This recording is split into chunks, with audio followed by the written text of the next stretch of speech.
Hello hello ससुरा बोल। अरे जगदेव आ गए तुम लोग। खेसारी को ऐसे ही लोग, खेसारी मतलब खेसारी की दीवानी दुनिया ऐसे ही नहीं है। कुछ तो वजह है, इसीलिए दुनिया खेसारी की दीवानी है। ठीक है, कुछ पहले नहीं पड़ा मैं क्या बोल रहा हूँ।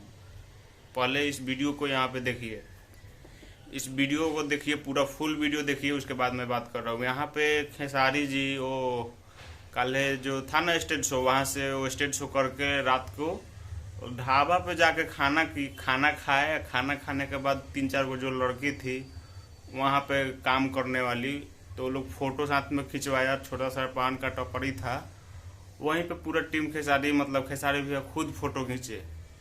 मतलब समझिए कि कितना ग्राउंड से जुड़े हुए हैं वो। इसीलिए खेसारी की दीवानी दुनिया नहीं है।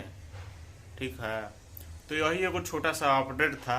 हम ज़्यादा विवाद फिवाद वाला वीडियो नहीं बनाते हैं। दिन भर में 5 गो 6 गो सब में थी नहीं है। जो मेन मुद्दा होता है, मेन टॉपिक होता है, वही मैं बताता हूँ आप सभी को। और ये जो हम कर रहे थे तनी मनी मजाक था। ठीक है, तो खैर ये वीडियो देख के आप सभी को कैसा लगा कमेंट बॉक्स में जरूर बताइएगा। मैं मिलता हूँ नए वीडियो में, तब तक के लिए।